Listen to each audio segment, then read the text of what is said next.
आज की भगवत चर्चा संत श्री डोंगरे जी महाराज के भागवत कथा प्रवचन पर आधारित भाग 18। श्री सुखदेव जी का आगमन।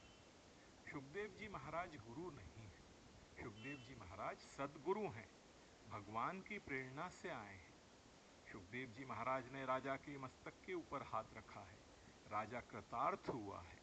राजा ने 2 प्रश्न किए हैं, जिसका मरण समीप में है उसको क्या नहीं करना चाहिए और क्या करना चाहिए, मुझे समझाओ, मानव का कल्याण हो ऐसा उपदेश करो। सुखदेव जी महाराज प्रसन्न हो गए।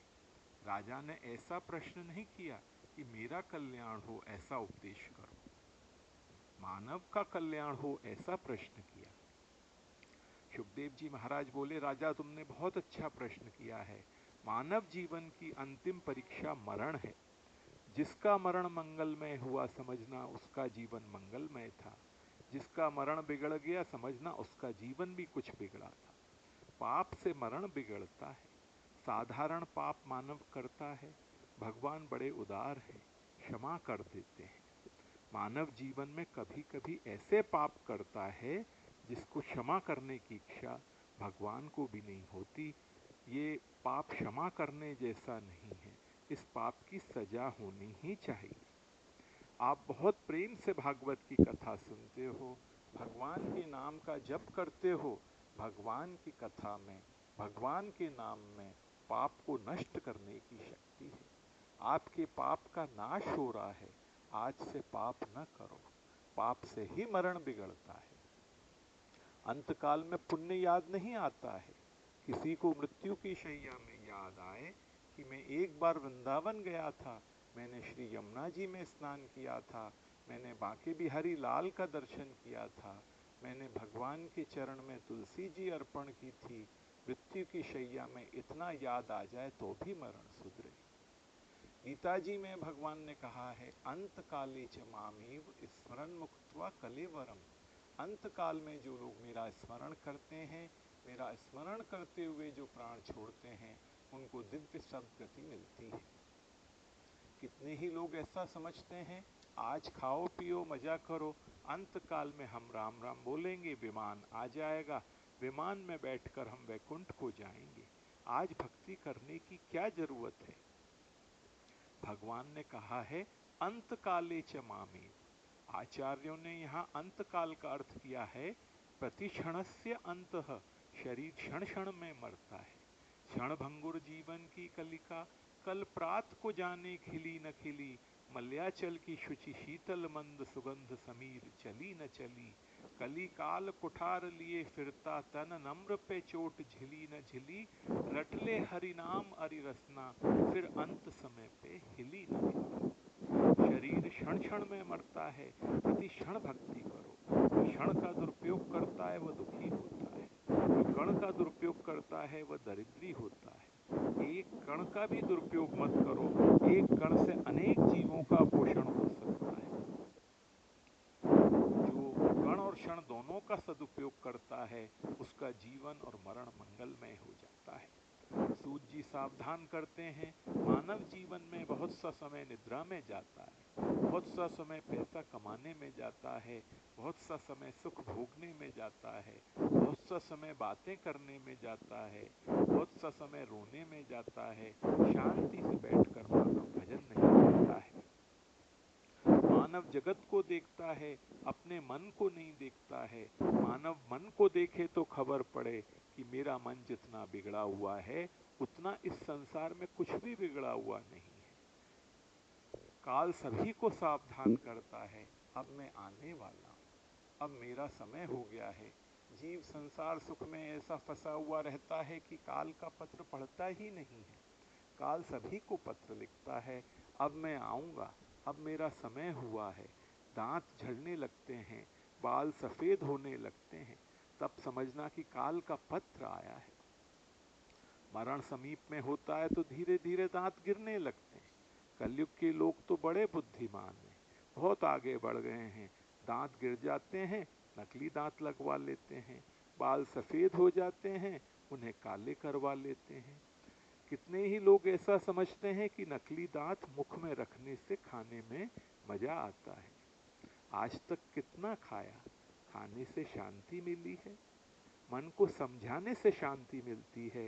दांत गिर जाए तब मन को समझाना कि अब दूध भात खा करके भक्ति करने का समय आया है। आज तक बहुत खाया है, खाने से तृप्ति नहीं होती है, मन को समझाने से तृप्ति होती है। अब मैं दिन भर भजन करूंगा, थोड़ा सादा भोजन करूंगा। जिसका मरण समीप में है उसको आकाश में अरुंधति तारा का दर्शन नहीं होता है। आकाश में अरुंधति तारा का दर्शन न हो तो वो समझे कि 1 वर्ष के अंदर मरना है। आप सभी लोग ऋषियों के बालक हैं। आपका जन्म किसी ऋषि के वंश में हुआ है। विश्वामित्र, जमदग्नि, भरद्वाज, अत्रि, वशिष्ठ, कश्यप और गौतम, ये 7 ऋषि हमारे पूर्वज हैं, हमारे पितर हैं। हम सब लोग ऋषियों के बालक हैं। 7 ऋषि आज भी हैं। भारत की प्रजा सुखी हो इसीलिए सप्तऋषि आज भी तपस्या करते हैं।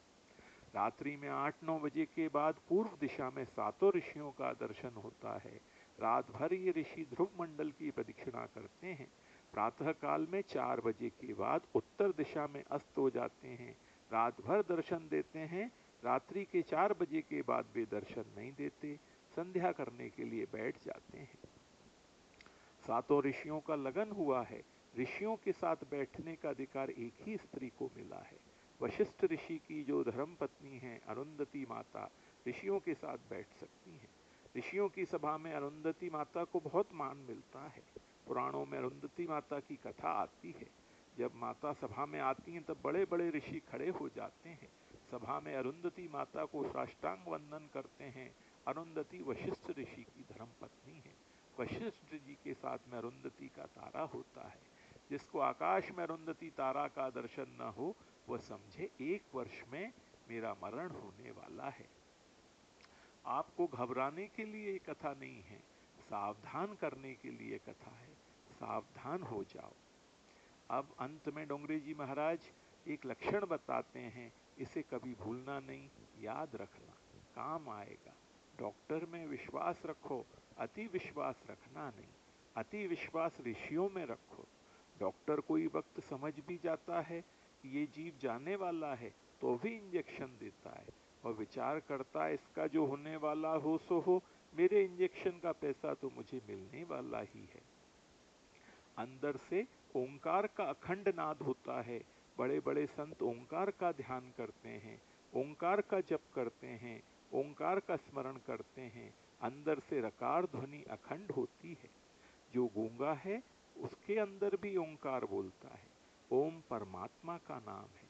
नाद ब्रह्म की उपासना करने से जगत का संबंध छूटता है। जगत का संबंध छूटने पर ब्रह्म संबंध होता है। संत ओंकार को सुनते हैं, ओंकार का जप करते हैं। मन बाहर बहुत घूमता है, इसीलिए अंदर से जो ओंकार का जप होता है, जो ध्वनि निकलती है वह मानव नहीं सुनता है।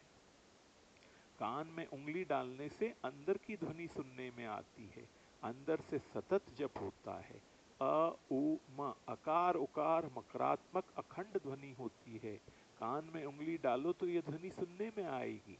कान में उंगली डालने पर भी ये अंदर की आवाज जो नहीं सुनता वह समझे कि 7-8 दिन में ही मेरा मरण हो जाएगा। कोई बीमारी आए तब शैया में पड़े पड़े कान में उंगली डालना। अंदर की आवाज आए तो ठीक है, ना आए तो सभी को हाथ जोड़ना।